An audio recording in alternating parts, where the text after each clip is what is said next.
মোহাম্মদ মিজানুর রহমান চৌধুরী, অবসরপ্রাপ্ত অধ্যক্ষ, শহীদ তাজউদ্দিন আহমেদ সরকারি কলেজ, কাপাসিয়া, গাজীপুর।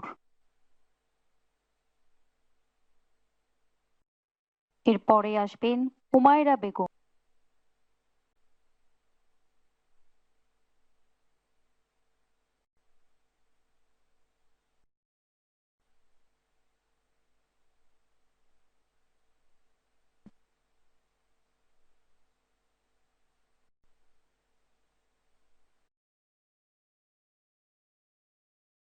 এরপর আসছে